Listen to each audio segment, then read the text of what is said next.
نحمدہ و نصلی علی رسولہ الکریم اما بعد السلام علیکم ورحمۃ اللہ وبرکاتہ۔ آج کا ہمارا جو موضوع ہے اور جو ٹاپک ہے وہ ہے محرم الحرام کے متعلقہ۔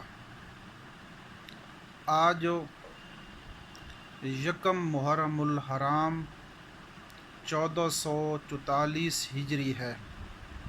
ہمارا اسلامی سال جو ہے وہ محرم الحرام سے شروع ہوتا ہے اور ذی الحج کے اندر ختم ہوتا ہے۔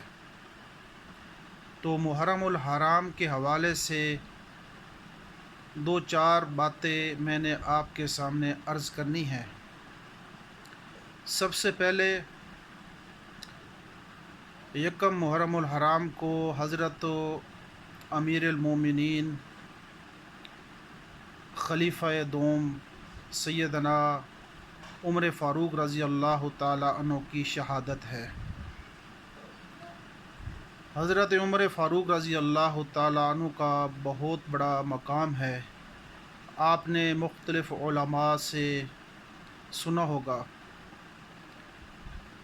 حضرت عمر فاروق رضی اللہ تعالی عنہ کی دو باتیں میں آپ کے سامنے عرض کرنی ہے۔ ایک، حضرت عمر فاروق رضی اللہ تعالی عنہ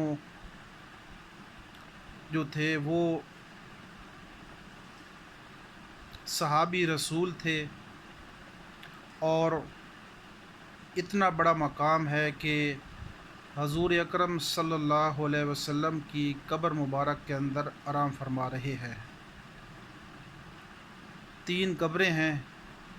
ایک قبر کے اندر حضرت ابوبکر صدیق رضی اللہ تعالیٰ عنہ ہیں اور دوسری جگہ حضرت عمر فاروق رضی اللہ تعالیٰ عنہ آرام فرما رہے ہیں، اور ایک قبر مبارک کے اندر ہمارے پیارے نبی حضرت محمد صلی اللہ علیہ وسلم آرام فرما رہے ہیں۔ تو اس سے بڑی اور کیا سعادت ہو سکتی ہے کہ ہمارے پیارے نبی کے پاس سو رہے ہیں۔ اس سے کوئی بڑا مقام حاصل نہیں ہو سکتا۔ یہ سب سے بڑی سعادت کی بات ہے، اور کل قیامت والے دن وہ بھی آپ صلی اللہ علیہ وسلم کے دائیں حضرت ابوبکر صدیق ہوں گے اور بائیں طرف حضرت عمر فاروق رضی اللہ تعالیٰ عنہ ہوں گے۔ یہ بہت بڑی سعادت کی بات ہے۔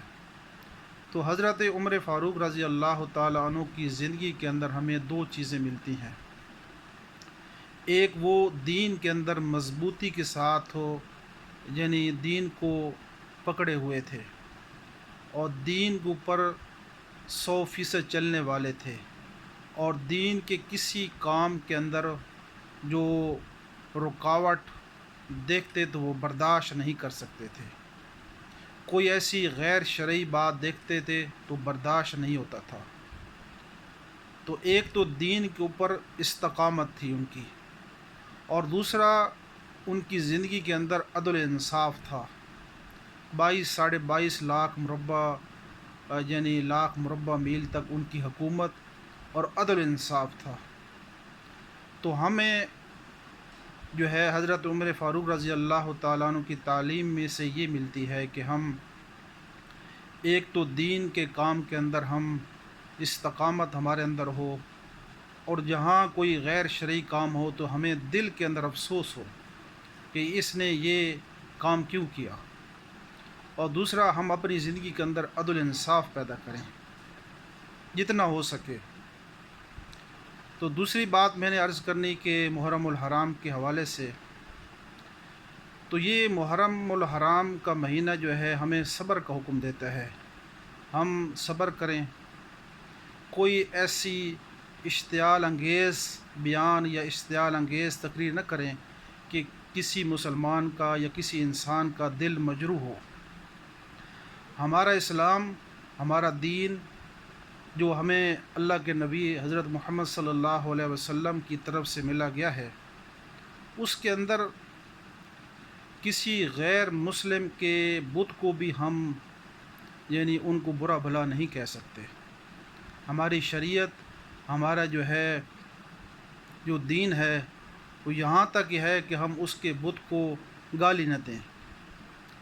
تو ہم جس ملک کے اندر خصوصی پاکستان کے اندر رہے ہیں تو ہمیں چاہیے کہ ہم امن کے ساتھ رہیں، خصوصاً ان محرم الحرام کے دنوں کے اندر کوئی کسی قسم کی جو ہے اشتعال انگیز بات نہ کریں، کسی مسلمان کی دل آزاری نہ ہو، کیونکہ صحابہ کرام رضی اللہ تعالی عنہم اجمعین اور اہل بیت رضوان اللہ تعالی علیہم اجمعین یہ ہمارے ایمان کے حصے ہیں۔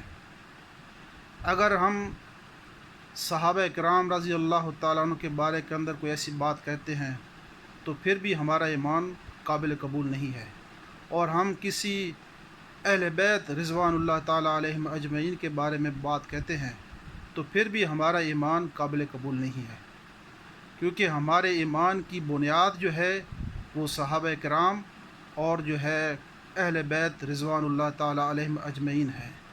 یہ امت کا پہلا طبقہ ہے جنہوں نے حضور اکرم صلی اللہ علیہ وسلم سے تعلیم اور دین سیکھا اور ہم تک پہنچایا۔ اس میں صحابہ کرام بھی ہیں، اس میں اہل بیت رضوان اللہ تعالیٰ علیہم اجمعین بھی ہیں۔ تو ہمیں چاہیے کہ ہم اس دنوں کے اندر خصوصی طور پہ اشتعال انگیز بات یا تقریر نہ کریں، بلکہ پیار اور محبت کے ساتھ یعنی امن کا درس دیں کہ ہمارا ملک جو ہے جس مسائل کے اندر گزر رہا ہے تو ہمیں چاہیے کہ ہم اس مسائل کو حل کریں بیٹھ کر۔ یہ نہیں ہے کہ ہم آپس کے اندر جو ہے لڑائی جھگڑا شروع ہو اور جو ہے زیادہ نقصان جو ہے اس سے یعنی ہمارا اپنا ہوگا۔ تو ہمیں چاہیے کہ ہم پاکستان کے اندر امن کے ساتھ رہیں اور حضرت عمر فاروق رضی اللہ تعالیٰ عنہ کی تعلیمات پہ بھی عمل کریں، اور حضرت امام حسین رضی اللہ تعالیٰ عنہ نے جس مقصد کے لیے قربانی دی اس مقصد کو پورا کرنے کی ہم کوشش کریں۔ اللہ تعالیٰ ہمیں امن کے ساتھ رہنے کی توفیق عطا فرمائے اور اس ملک پاکستان کی ہر قسم کی حفاظت فرمائے۔